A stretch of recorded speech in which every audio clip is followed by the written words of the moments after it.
Hi, this is Denise Crosby, and you're listening to the Don't Go Out There horror movie podcast. Ooh, scary.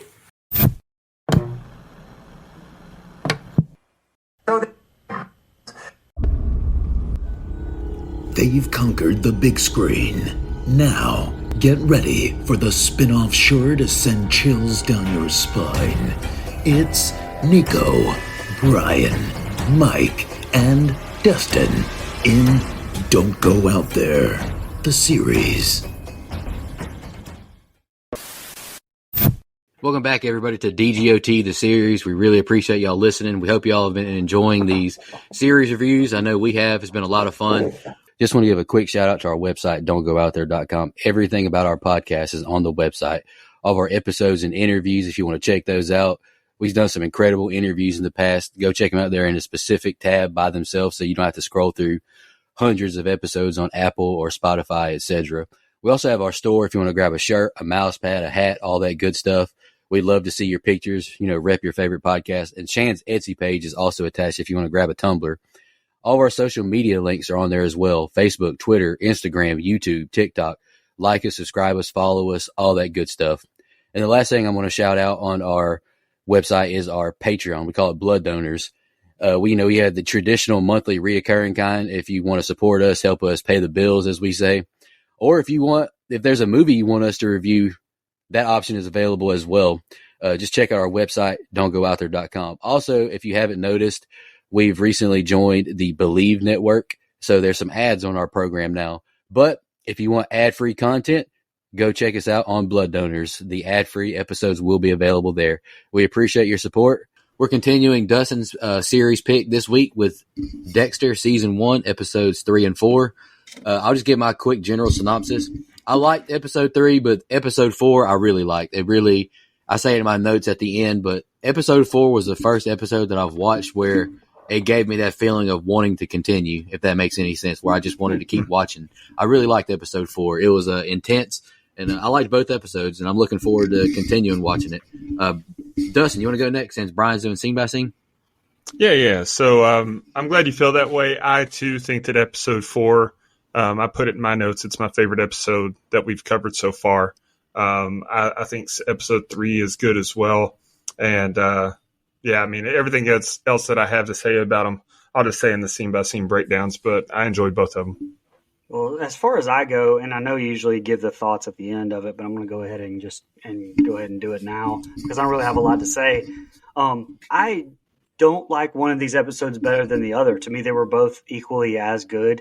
Both I thought were, like you said, provoking enough to want me to keep moving forward. Nothing was boring to me in any of these episodes. So I don't have anything like super special to say about them, and I don't have anything bad to say. I just think they were very good at progressing the story and doing what they were supposed to do. I just want to let our listeners know that you reached a milestone, Brian. You remember that when we reviewed episodes 1 and 2, Brian said that he had started this show and he had gotten to like season 5 or something. This crazy motherfucker has finished the entire show. So I have finished the show. I won't say anything about it. I don't know if I can say that I finished the show, though. I can't watch New Blood on fucking anything right now. I've got Paramount Plus, and I want to continue, but I feel like I still have 10 episodes left on it. There's a reason it's called Dexter New Blood and not Dexter Season 9. So you finished the show. All you have is continuation, the legacy season. All right. Well, anything else? Nico, you got anything else you want to go before we get into it? All right, episode 3. And by the way, Nico mentioned it last episode, or else Dustin did. Holy shit.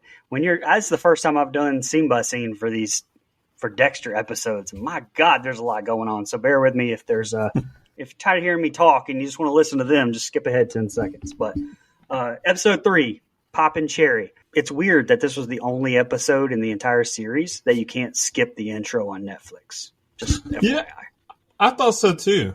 I thought it was because something popped up on my Netflix and I thought I had exited out or something, and I was like, oh, I missed it. I missed the opportunity. But then I hit the up arrow to try to skip it, and you can't. Okay, wasn't just me. No. It was just That's this literally episode. one of my first notes about watching the intro because I didn't watch it in the first 2 episodes. I was like, damn, he smacked the shit out of that mosquito.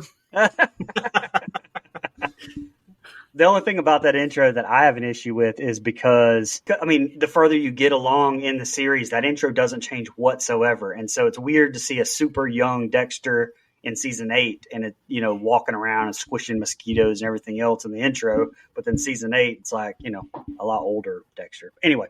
All right, we open up with Dexter attending a funeral of slain cop Ricky Simmons, the one Doak was double dipping into. As Dexter looks around the other mourners, we are told that he is thinking that most people have a hard time dealing with death, but he's not most people, and it's the grief that makes him uncomfortable. Not because he's a killer. Really, he just doesn't understand all that emotion, which makes it tough to fake. To which he puts on sunglasses to mask.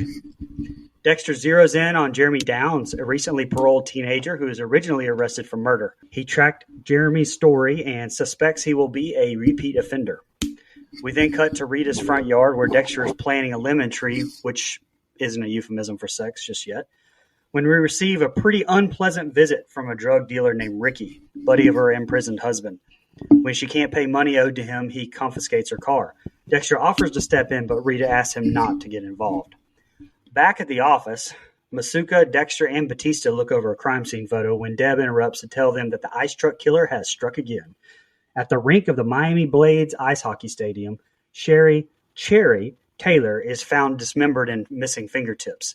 Deborah recognizes her immediately as we cut to a conversation with the two worst humans on the show, LaGuardia and Dokes, where LaGuardia, ambitious for the media spotlight, directs the department to investigate Tony Tucci, the stadium's missing security guard. Deb interrupts and asks to go back and ask some questions of her old contacts, to which Dokes backs her up on, and LaGuardia finally gives in, asking if she still has her tube top, to which Deb replies, and my nipple clamps. She's instructed to not come back without any information. All right, like I mentioned just a few seconds ago, I'm not sure how, but I missed the intro in this first 2 episodes. And Dexter, he does smack the hell out of the mosquito, and just an FYI to listeners not in Florida, these mosquitoes ain't nothing to play with down here. Dexter, he's rocking quite possibly the ugliest pair of sunglasses I've ever seen on this beach, and somehow he has an even worse haircut later on than these sunglasses. However, I'll say his office computer setup is top notch. I wish I had that to record this podcast. I'd be comfortable as hell. As soon as his debt collector starts to cause trouble with Rita, I started a countdown in my mind for this man's life. Dexter is like a sprained ankle, nothing to play with. Boom, got my line into the episode. Rita is, dare I say, toxically positive, as the new age people say, but I see her as very half glass full, choosing to be optimistic even at its hardest. I laughed out loud at Dexter saying there's something I find very relaxing standing in a big cool hole, when in actuality he's impressed by the killer's work on this hockey rink.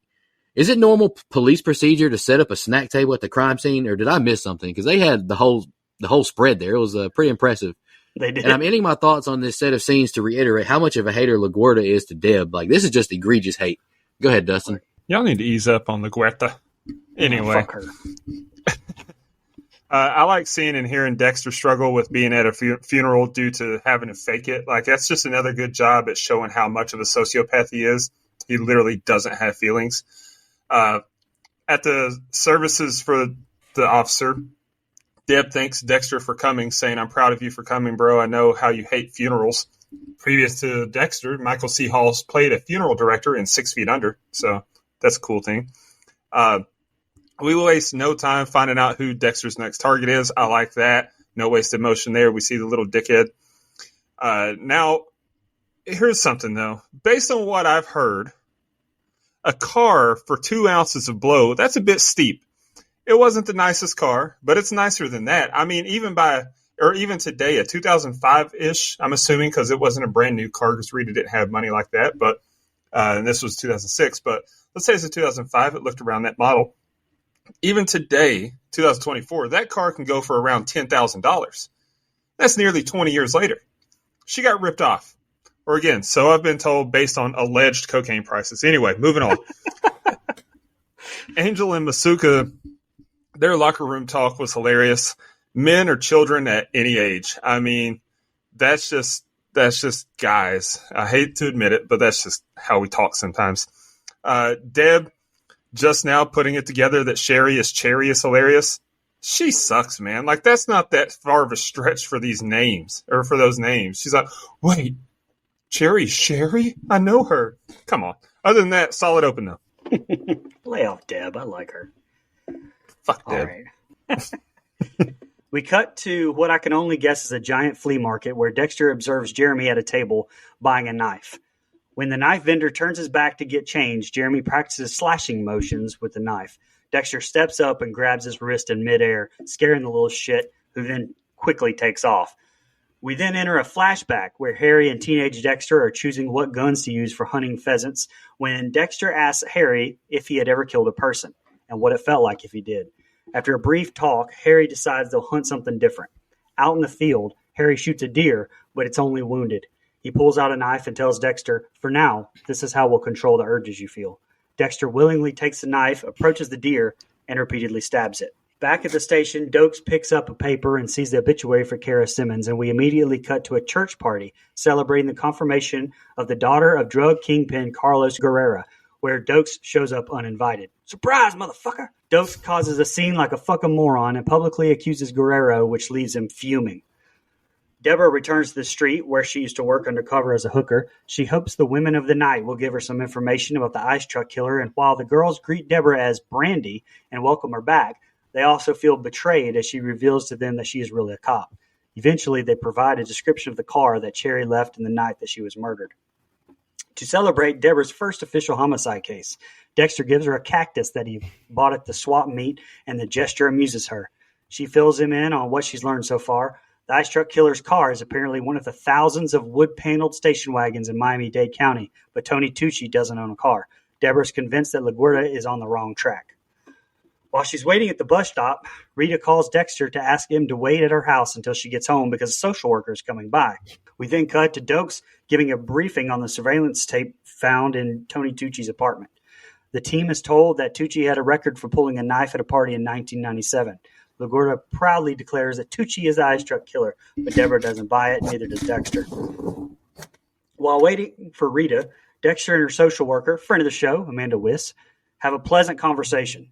Dexter assures her that Rita will soon have a personal transportation, and the social worker says that Rita is doing an exemplary job. Dexter reveals a little bit about his background before Rita runs up the sidewalk announcing, "I'm here," then proceeds to talk to her about nightmares she's been having about a guy with finger knives. All right, I made up that last part. After another flashback where we see Harry is on what appears to be his deathbed, Deborah and Angel view the stadium security tape, which shows Tucci carrying and positioning Cherry's body parts. They notice that he looks off to the side as if someone is giving him directions. They suspect that Tucci is being framed. Whew, and finally, Dexter watches Jeremy lure a friend Lucas to a local swamp by promising to show him an alligator. Dexter follows them, realizing that Jeremy is trying to recreate his first kill. As Jeremy begins to pull out his knife to kill Lucas, Dexter suddenly appears. Surprise, motherfucker! The two run off, with the life of Lucas being saved. On his way out, Dexter encounters an actual alligator that almost gets his ass, and the next set is the ending. Jesus Christ. What if every character, when they suddenly appeared on this show, is just like, surprise, motherfucker? That'd be great. I would love it. French fries, motherfucker. School supplies, motherfucker. All rise, motherfucker. All right, back to the review. All right, this salesman, he needs to revoke the sale of this knife to this animal Jeremy immediately. Who the hell just swings a blade like this in public? Like, that's got to be like a dead giveaway, like he's a psychopath. Killing must serve a purpose, otherwise it's just plain murder. That's high-key a bar, and I know Jigsaw said this motherfucker's spitting. Deb gets got with the what's wrong with being a whore line. I thought she did a great job of acting like, oh, you right, I'm not a whore. Dexter cracked me up buying his sister a cactus for her first homicide present. What the hell is going on in this family? Like, who wants a cactus as a gift?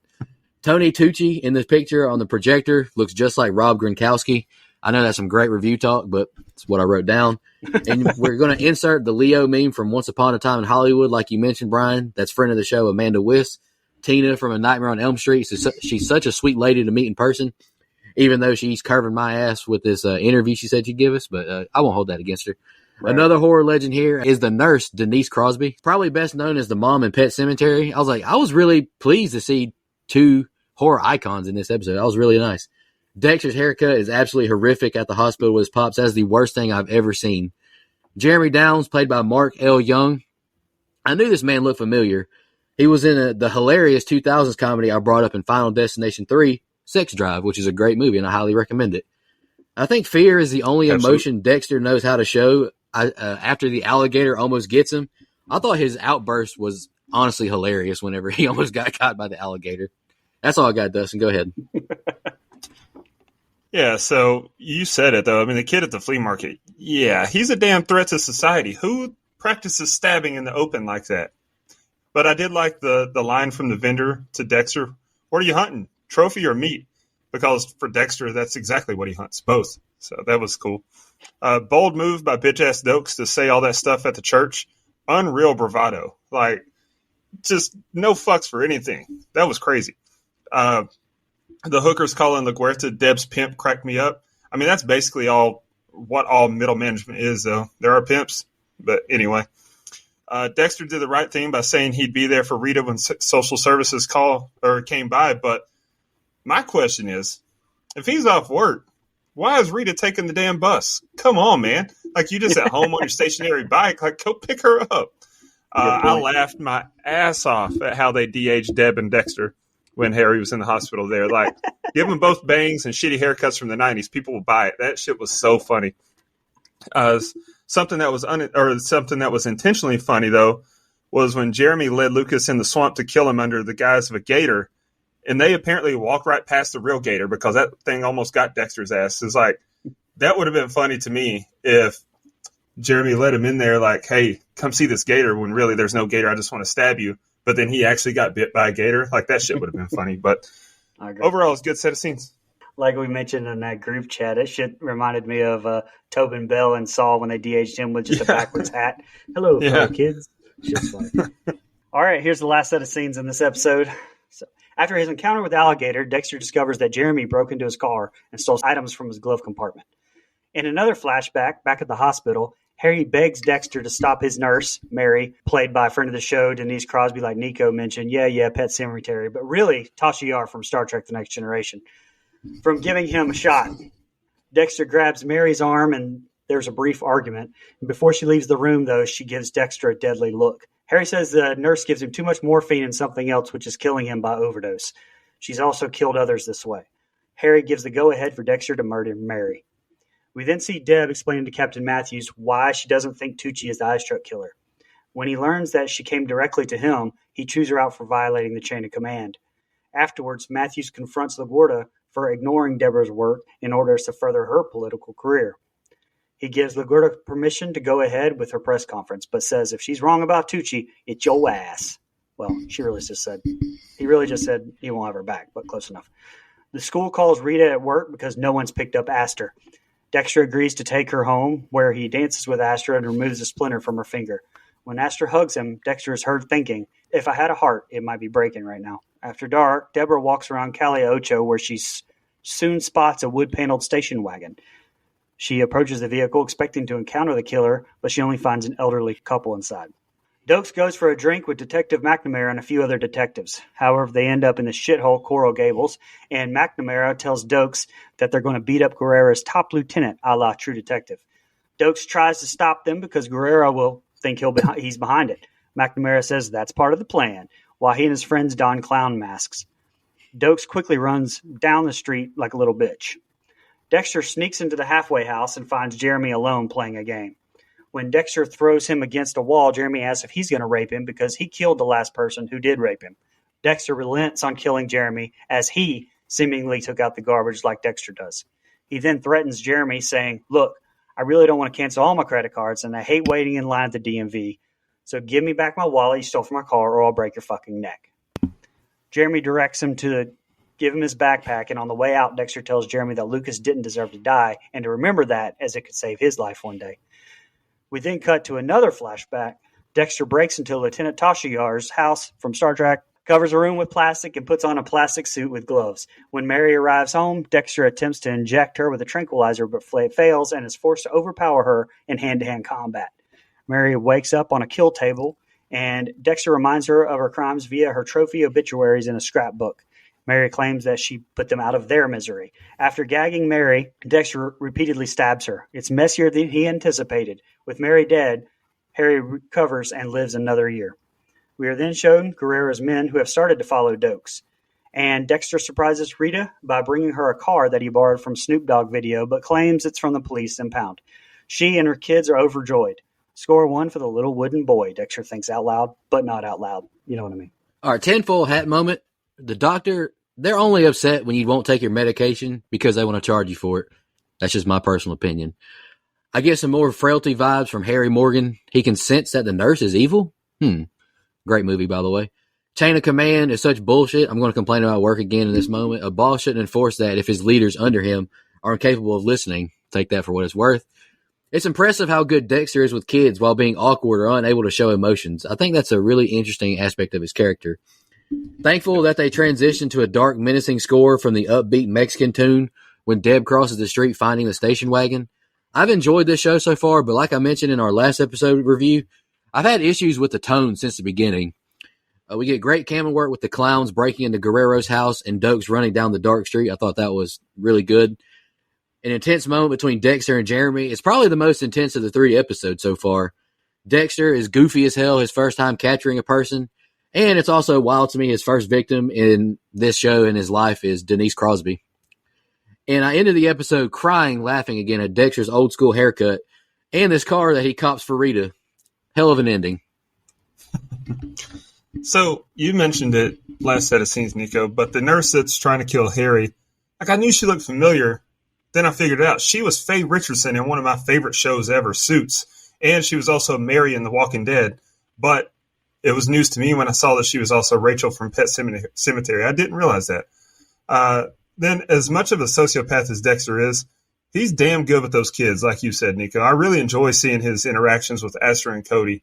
Like it's refreshing, honestly. Sidebar, the name Aster, that's a terrible name. It reminds me of in The Office when Jan's they find out the name of Jan's baby and it's Astrid, and they think it was Asterd. But anyway, tense moment when Deb walked up to the station wagon. It's a good subtle way to show how tense the job really is as a cop, despite how upbeat this show is overall.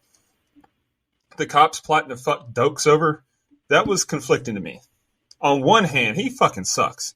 But on the other, that's a shitty move and some dirty cop stuff. Overall, though, I'll allow it. Let him get his ass beat. Major oh shit moment when Jeremy told Dexter he killed the guy because he was raped adds another layer to his character. Like, he isn't just the killer. Harry's code really does matter. So when he let the kid go. Seeing young Dexter struggle with the nurse is another great touch. Like, it's not believable that he would just automatically be an expert in this killing machine. There was a learning curve, and I love that we get to see a part of that. Dexter buying Rita the Pimpmobile, that was hilarious to me. Like you guys said, like it looked like the car that Tony Montana drove in Scarface before he really made it. But it's a good way to end the episode. I enjoyed it. For sure. Anybody have any fun facts? I think I have one, but the only thing I have is Denise Crosby, who obviously was playing the nurse taking care of James Rimmer in this episode, previously started with him in 48 Hours, 1982. All right, well, let's get started in episode 4. Let's give the boy a hand. In the opening sequence, a severed male hand is found at Petrie Beach. At first, it's unknown whether this is the work of the ice truck killer or not, but whilst investigating the hand, particularly when a photo of the area is found, Dexter remembers that this is a beach he came to as a child. At the time, it was known as Rand Beach. During a flashback scene, Harry lectures him on the importance of faking emotions to make other people happy and to, quote, to fit in, quote.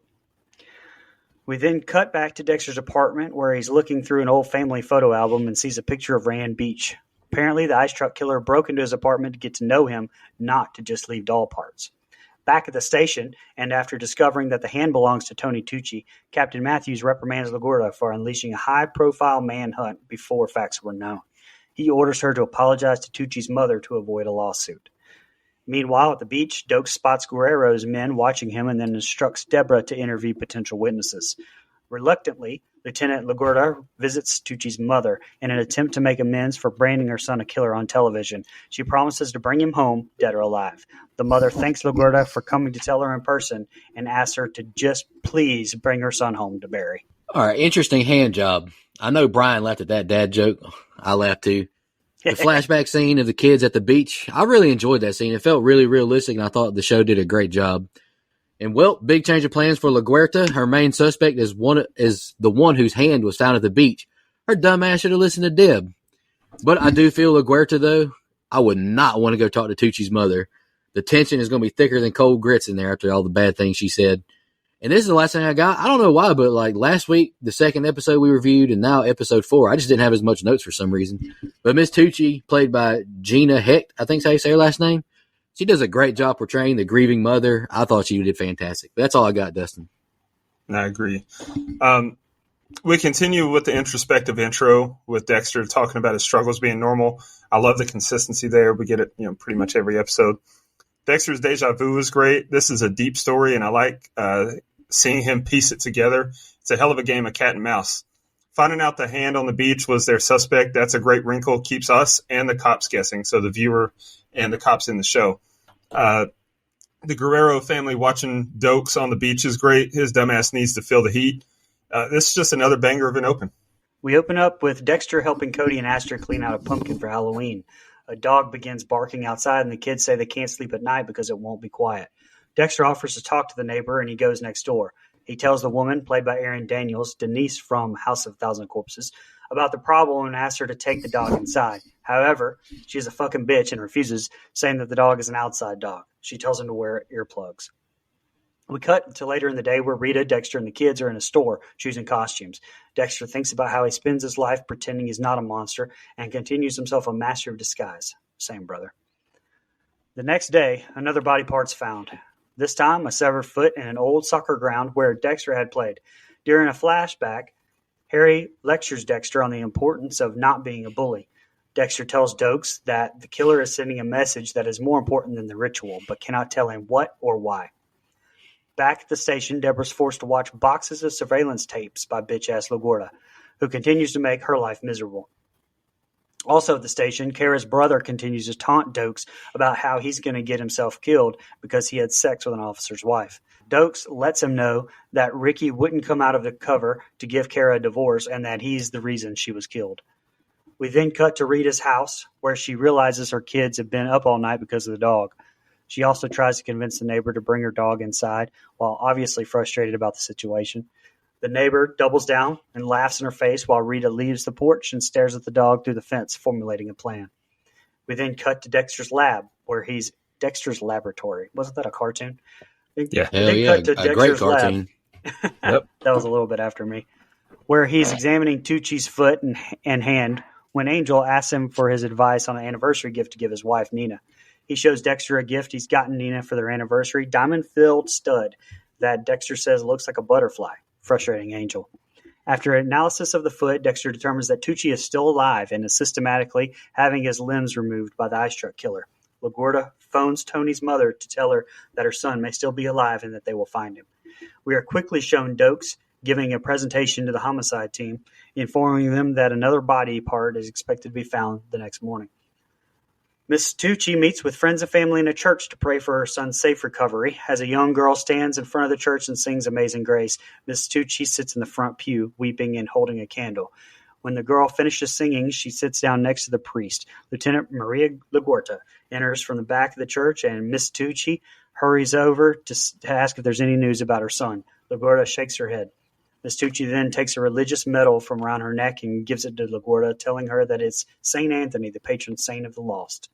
Dokes and LaGuerta discuss the case, where they then both leave the station, turning the lights off before Deb screams out, being left alone in the dark, still watching the videos. Go ahead, Nico. All right, first off, I thought, hell yeah, brother, Dexter loves Halloween, my guy. Rita's neighbor is ruthless. Bring up her kid's crackhead father? Damn. And like you mentioned, Brian, I swear I didn't cheat off your notes, but she's played by Erin Daniels, 2-time DGOT alum from House of a Thousand Corpses and 1 Hour Photo. One really good movie and one not so good movie. Hey, I'll let you. Oh, my fault. Rita needs to stop being a hater. There's nothing wrong with being Steve from Blue's Clues to her kid. Come on now. And I hope my DGOT co-host heard what Mr. James Reamer said. Bullying is wrong. Hope y'all took that to heart. Rita, I think, is funny, portraying this pissed off mama. She's so soft voiced in this, and she's kind of hard to take seriously, which is exactly what her neighbor didn't do, is take her seriously. And holy shit, what a revelation by Dexter that Tucci is being kept alive and for the sole reason have amputations performed. That's freaking creepy. And I chuckled at Doak saying LaGuerta is the only person they hate more than him. I thought that was a really good line. And I kind of got pissed off at Deb. She loves her job too much. Go home, girl. Damn. The fuck's wrong with you? Yeah, more good shit with Dexter and the kids. But I'd tell you this: if that damn dog was next door to me, I would have already handled it. A dog barking is annoying enough, but that mutt's bark sounded like it was dying. That was awful. And then the neighbor is just an absolute cunt. She's hot, but man, what a bitch. I do like Dexter considering killing it, but showing better judgment saying it would be wrong. So that, again, shows that Harry's code means something to him. When they're costume shopping, Joe from Blue's Clues, go to hell. It's Steve. Steve supremacy forever. Get that out of here, this younger shit. When Dexter said he's mocking me, that was great. Angel thought he meant douchebag Dokes was mocking him, but he meant the killer. I laughed. And then, okay, I'll say something good about Dokes. He's in the right regarding Simmons' wife. Mac is wrong. He shouldn't have been, plowing her, I guess. But if they were getting divorced and everything, like, he didn't do anything wrong. He's just trying to avenge her death. Her brother's wrong. That's about all the good I'll say about Dokes in the entire show, though. And then I'll say it again. Rita's neighbor is a cunt. A little hamburger meat soaked in Prestone thrown over the fence would solve all the problems. Great cop work by Dexter and Angel to get LaGuerta and Dokes on board. Exciting shit hearing Tucci is probably still alive. Like that just plays at your emotions. You're hoping for the best there. Tucci's mom, she's doing too much though. Hugging LaGuerta and giving her the necklace at the church. Hell no. Like, she vilified your now dead son or presumed dead son on TV. Fuck LaGuerta there.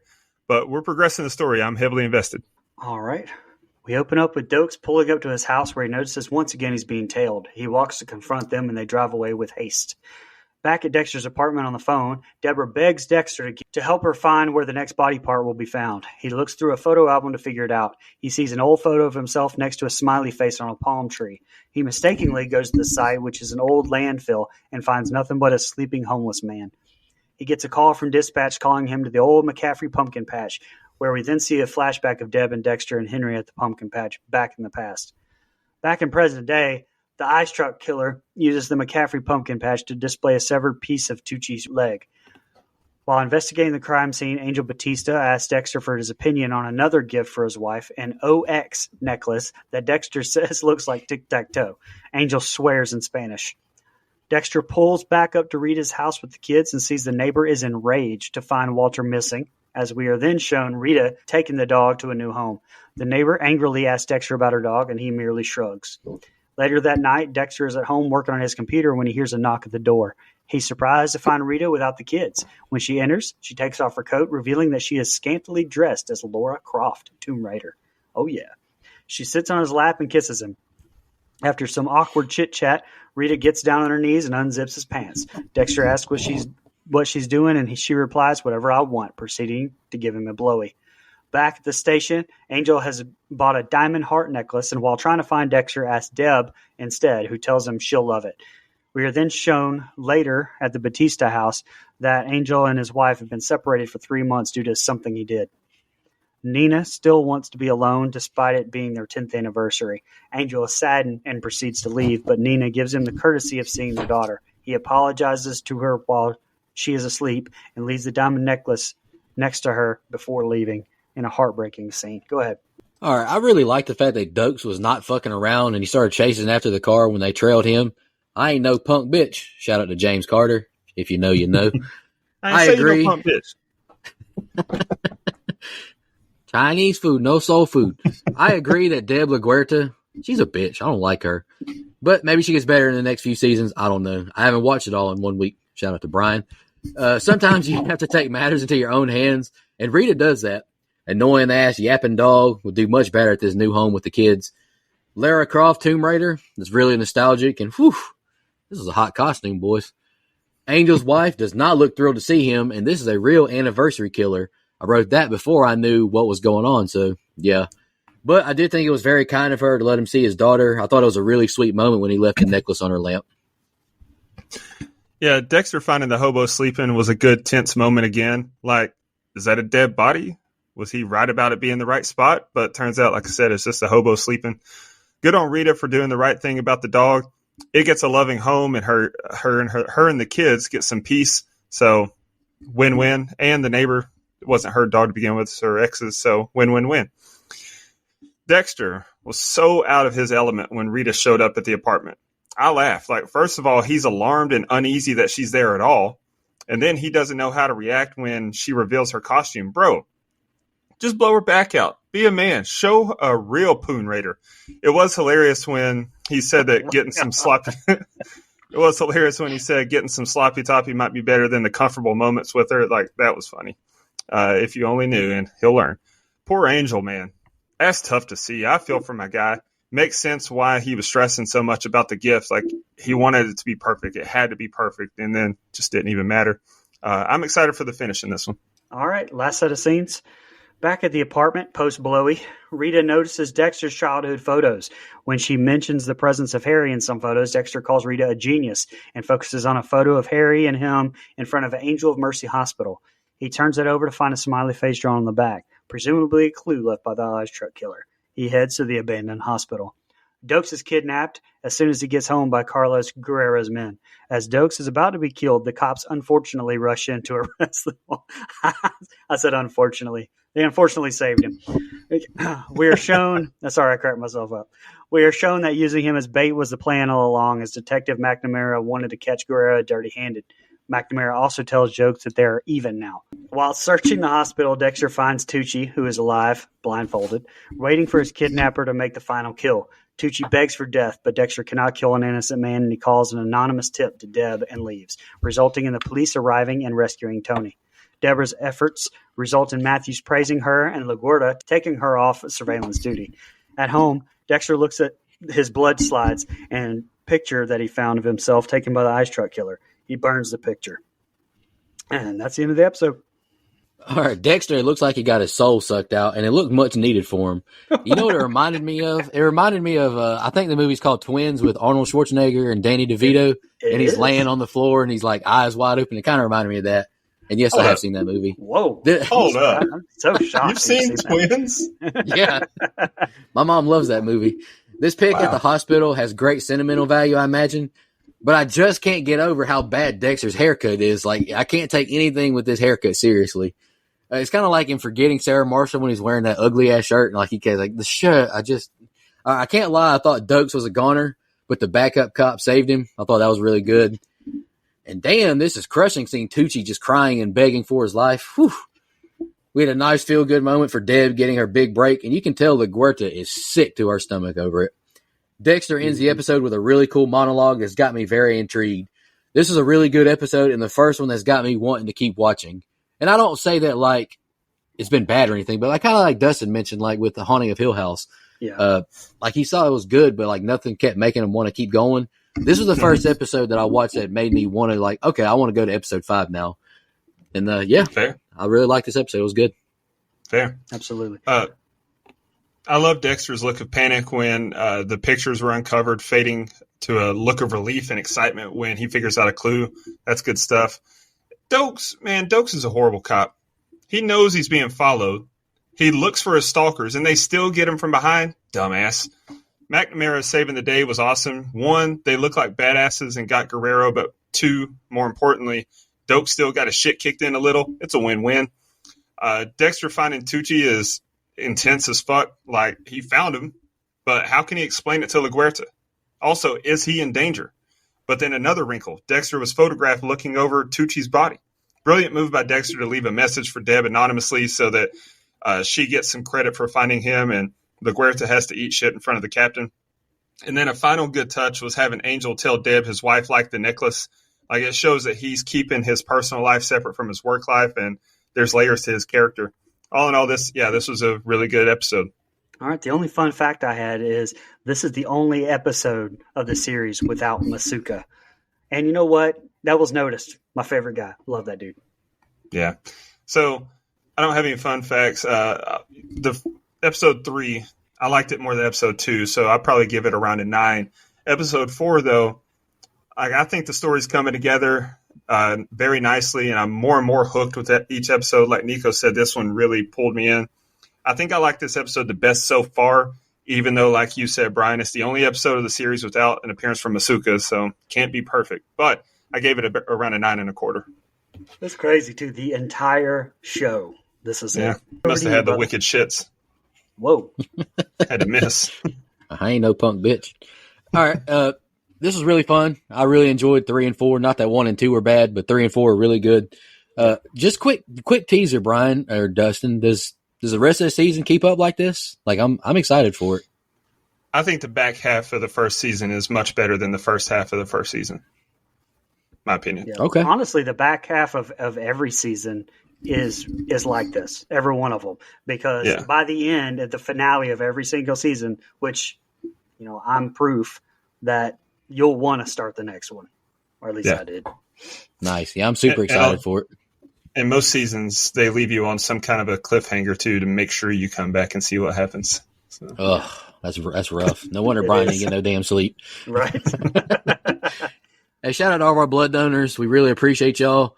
We appreciate y'all listening, and y'all have a good one. We'll be back next week with episodes 5 and 6 of season 1 of Dexter.